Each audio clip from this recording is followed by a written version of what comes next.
அனைவருக்கும் வணக்கம். இந்த சுவை அடிமை அப்படின்னா டேஸ்ட் அடிக்ட் அப்படிங்கிறத பற்றி பார்ப்போம். இப்போ இந்த படத்தில் பார்க்குறது ஏதோ கலர் கோலம்னு நினச்சிக்காதீங்க. இத்தனை கலரை கரைச்சி ஊற்றி ஒரு கேக்கை தயாரித்து ரெயின்போ கேக் அப்படின்னு விற்றுட்ருக்குறாங்க. எல்லோரும் வாங்கி சாப்பிட்டுட்ருக்குறாங்க. இது என்ன கல்ச்சர் அப்படின்னா புகுத்தப்பட்ட ஒரு கலாச்சாரம். உங்களை ஒரு கமாடிட்டி, அதாவது வியாபார பொருள், உங்களை வச்சு வியாபாரம் செய்யக்கூடிய ஒரு தன்மைக்காகத்தான் உங்களை அந்த வியாபாரிகள் நினைக்கிறாங்களே தவிர உங்களை மனிதர்களை யாருமே நினைக்கிறது இல்லைங்கிறத முதல்ல புரிஞ்சுக்கணும். இப்போ இந்த ஊர்லேயே நான் மிகப்பெரிய பணக்காரன் அப்படிங்கிறது ஒரு மனநோய். பணக்காரனாக இருந்து என்ன ஆக போகுது? மக்களுக்காக வாழணும் அப்படின்னா தவறாக புரிஞ்சுக்கிறது. மக்கள் என்னை பெரிய பணக்காரனாக நினைக்கணுங்கிறதுக்காக உயிர் வாழ்கிறது. அதுக்கு மக்கள்கிட்டேருந்து அடித்து பிடிச்சி அவங்கள ஏமாற்றி பணம் பறித்து நம்ம பணக்காரனாக முயற்சி பண்ணுறது. அதுக்கு உண்டான என்னென்ன வழியோ அதையெல்லாம் யோசித்து தான் வெளிநாட்டுக்காரங்கள்லேருந்து எல்லாருமே பின்பற்றுறதுனால இவ்வளவு விளைவுகள் இருக்குது. ஆனால் நம்ம மக்கள் ஏமாளிகளாக வாழ்ந்துக்கிட்டு இருக்கிறோம் அப்படிங்கிறத இந்த காணொளியில் மிக விரிவாக பார்க்கலாம். இப்போது வீட்டில் ஒரு பாயாசம் வைக்கிறீங்க, ஏதாவது ஒரு விசேஷ நாட்களில். காலையில் வைக்கிற பாயாசம் ஒரு சாயங்காலம் 3 மணி 4 மணிக்குள்ளேயே ஒரு கெட்ட வாடை வர ஆரம்பிச்சிருது. அதுக்கு பிறகு அதை சாப்பிட்டா வாந்தி வந்துடும் உறுதியாக. அந்தளவுக்கு அது கெட்டு போயிடுது. ஆனால் 6 மாதம் உபயோகப்படுத்தலாம் அப்படின்னு போட்டு பேக்கேஜில் போட்டு அதே உணவுப் பொருளை விற்கிறாங்க. இதை நம்ம தெளிவாக புரிஞ்சுக்கணும். அது எப்படி? உணவு தயாரித்த பிறகு 1 மணி நேரம் 2 மணி நேரத்துக்குள்ளே அதை உபயோகிச்சிடணும். அப்போவுமே ஒரு மணி நேரத்துக்கு பிறகு பாக்டீரியாக்கள் வளர ஆரம்பிச்சிடும் அந்த உணவில். அது தொடர்ந்து வளர்ந்து பல்கி பெருகி தான் அது துர்நாற்றம் வீசக்கூடிய அளவுக்கு அது போயிடுது. இதுதான் அதனுடைய ப்ராசஸிங். உணவில் என்ன நடக்குது சமைச்ச உணவில் அப்படிங்கிறத புரிஞ்சுக்கணும் முதல்ல. இதை தெளிவாக புரிஞ்சுக்கிட்டோம்னா அடுத்த கட்டத்துக்கு நம்ம போவோம். இப்போ உணவு கெட்டு போகிறதுக்கு பாக்டீரியாக்கள் தான் காரணம். அதை வளராமல் தடுத்துட்டோம்னா அந்த உணவு கெட்டு போகாது அப்படிங்கிறத மனிதன் அறிவியல் இல்லையா அது மூலமாக கண்டுபிடிக்கிறான். அப்போ இதில் குறிப்பிட்டிருக்கிற மாதிரி சோடியம் பென்சோனேட், பொட்டாசியம் சோர்பேட் அப்படின்ட்டு ஏகப்பட்ட கெமிக்கல் இருக்குது. பல விதமான பெயர்கள். இதை உணவில் கலந்துட்டோம்னா அந்த பாக்டீரியா வளராது. தயாரிக்கும் பொழுது உணவில் கலந்துட வேண்டியது. அது எப்படி தயாரிக்கிறோமோ அதே மாதிரி பாக்டீரியா வளர்கிறதுக்கான வாய்ப்பே இல்லை. இந்த மருந்தை கெமிக்கலை போடும் பொழுது பாக்டீரியா வளராது, உணவு கெட்டு போகாது. அது ஒரு குறிப்பிட்ட பீரியட் இருக்குது. இப்போ அந்த உணவை நீங்கள் சாப்பிட்றீங்க. எது? இந்த கெட்டு போகாமல் இருக்கிறதுக்கு கெமிக்கல் கலந்த உணவை சாப்பிடும் பொழுது தொண்டை வழியாக வாய்க்குள்ளே நீங்கள் மென்று முழுங்கி தொண்டை வழியாக வயிற்றுக்கு இரைப்பைக்கு போகுது. போகும்பொழுதே இந்த ப்ரெசர்வேட்டிவ் கலந்துருக்குறாங்க பாருங்கள், அதையெல்லாம் நம்ம வாயிலிருந்து தனியாக பிரித்து எடுத்து நம்ம வெளியில் துப்பிடுறோம் இல்லையா? அதனால் வயிற்றுக்குள்ளே போகாது, எந்த பாதிப்பும் நம்ம உடலுக்கு இல்லை அப்படிங்கிற மாதிரி தான் நம்ம நினச்சிட்ருக்குறோம். சரி, அது என்ன கொஞ்சம் தானே கலக்கிறான், அதனால் என்ன ஆயிரப்போகுது? அது மலத்தோடு வெளியில் போக போகுது. வேணுங்கிற சத்தெல்லாம் உணவுலேருந்து எடுத்துக்கிட்டு நம்ம மலக்குடல் அது வெளியே தள்ளிட போகுது. இதில் என்ன இருக்குது பியூட்டி அப்படின்னு சில அறிவாளிகள் சயின்டிஸ்ட்டு மாதிரி கேள்வி கேட்பாங்க. இந்த பாக்டீரியாக்களை வளர விடாமல் இருக்கிற அந்த கெமிக்கல்ஸ் உணவோடு சேர்ந்து நம்ம இரைப்பையிலையும் போய் இருக்கும். அப்போ அங்கேயும் பாக்டீரியா வளராது இல்லையா?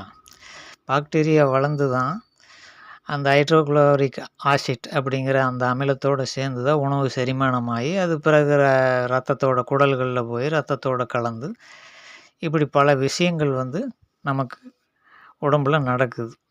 அப்போது வெளியில் தயாரிக்கும் பொழுது கலந்த அந்த பாக்டீரியா தடுப்பு மருந்து வயிற்றுக்குள்ளே போய் அந்த கிருமிகள் அது பாக்டீரியா வளர்ந்தால் தான் உணவு புளிச்சு நொதித்தலாகும்.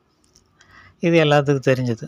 அதனுடைய செயலை மந்தப்படுத்தணும் இல்லையா? இவங்க கலந்திருந்தாலும் சிறிதளவு கலந்திருந்தாலும் அதனுடைய செயல்பாடுகள் அந்த செரிமானத்தை மந்தப்படுத்தும்.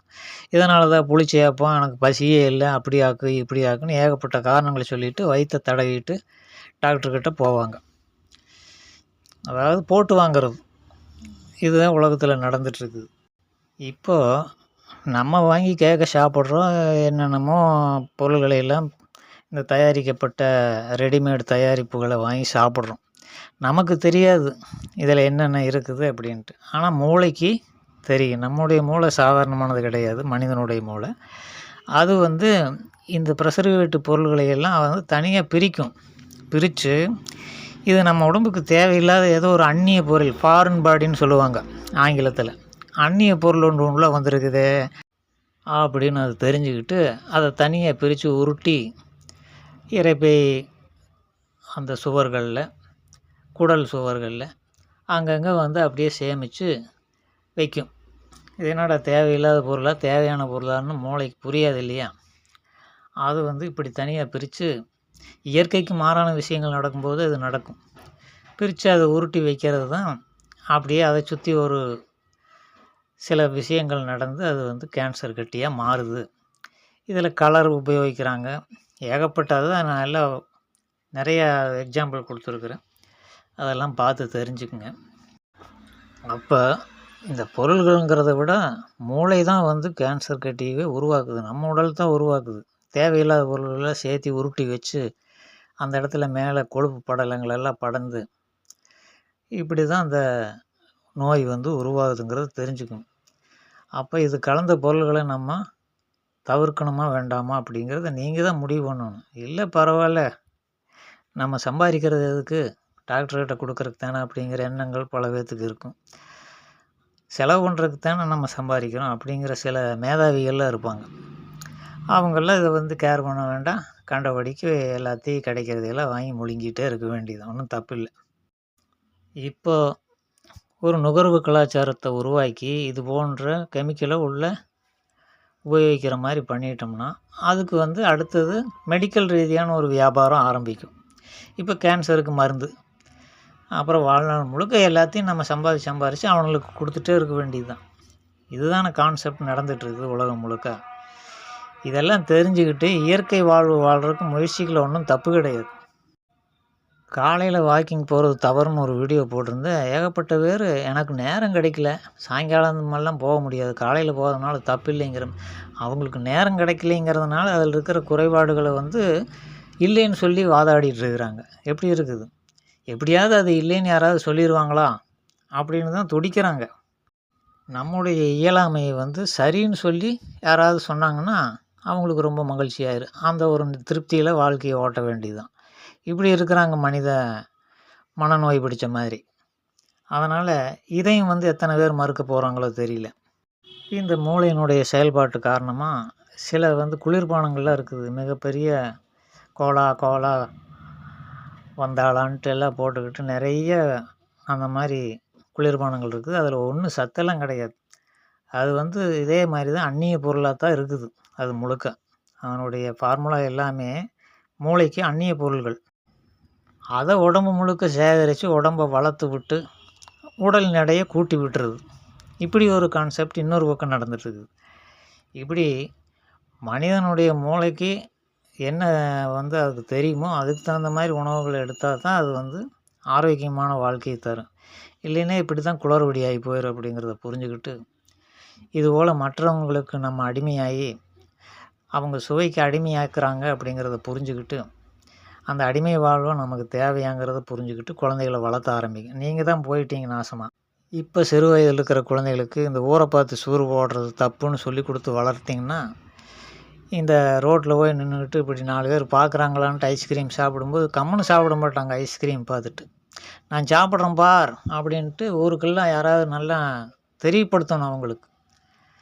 இந்த ஐஸ்கிரீம் சாப்பிட்றது உன்னுடைய டேஸ்ட்டுக்கு சாப்பிட்றது ஓகே, அது 4 பேர் பார்க்கணுங்கிறதுக்காகத்தான் சாப்பிட்றதுங்கிறது ஒரு மனநோய் இல்லையா? அந்த மாதிரி ஒரு கல்ச்சரை இப்போ உருவாக்கி வச்சுருக்கிறதுனால எல்லா குழந்தைகளும் அதுக்கு பிரியப்படுறாங்க. அப்படி 4 பேர் நான் சாப்பிட்றேன் அப்படின்னு காமிச்சிக்கிறது. அது போன்ற ஒரு மனநோயையும் தனியாக உபயோகிச்சுட்டு வருது இந்த அடிக்ட் பொருள்கள். நிறைய கலாச்சாரத்தை இப்படித்தான் உருவாக்கி விட்டு நம்மளை அடிமையாக்கி நம்ம மூலமாக அவனுக்கு அங்கே ராக்கெட் விட்டுட்டுருக்கிறானுங்க. எதுக்கு? செவ்வாய் கிரகத்துக்கு. அதை வேறு மக்கள் நம்பிட்டு இருக்கிறானுங்க. இங்கேருந்து போய் சேர்றதுக்குள்ளேயே அவன் கிழவன் ஆயிடுவான். அப்புறம் அங்கே போய் எங்கே உயிர் வாழ்கிறது? ஒரு அடிப்படை அறிவு இல்லாமல் அதுலேயும் கொண்டு போய் பணத்தை கட்டிட்டு நான் செவ்வாய் கிரகத்துக்கு போகிறேன்னு உட்காந்துட்டு இருக்கிறானுங்க பல பேர். அதான் சொல்கிறேன், ஏமாளிகள் வந்து மக்களை ஏமாளியாக்கி அவனுக்கு நல்ல வாழ்க்கையில் பணம்ன்ட்டு பைத்தியக்காரத்தனமாக பண்ணிகிட்ருக்கிறானுங்க. நம்மளையும் அவனுக்கு பைத்தியமானா பரவாயில்ல, நம்மளையும் சேத்துல ஆக்கிட்டு இருக்கிறானுங்க அப்படிங்கிறத புரிஞ்சுக்கிட்டு இது போன்ற வலைகளில் போய் விழுந்து வாழ்க்கையை நாசம் பண்ணிக்காதீங்க அப்படின்ட்டு நம்ம கேட்டுக்கிறோம். எவ்வளோ தான் வந்து நம்ம சொன்னாலும் வேறு வழி இல்லைங்கிற மாதிரி தான், சமுதாயத்துக்காகத்தான் நம்ம வாழ்கிறோம். அதனால் வந்து போய் இதை மறுபடியும் தொடருவீங்கன்னு தெரியும். விழித்து கொண்டோரெல்லாம் பிழைத்து கொண்டார் அப்படின்னு சொல்லி நம்ம இந்த காணொலியை முடிக்கிறோம். மீண்டும் இது போன்ற ஒரு செய்தியோடு நான் உங்களை சந்திக்கிறேன். நன்றி.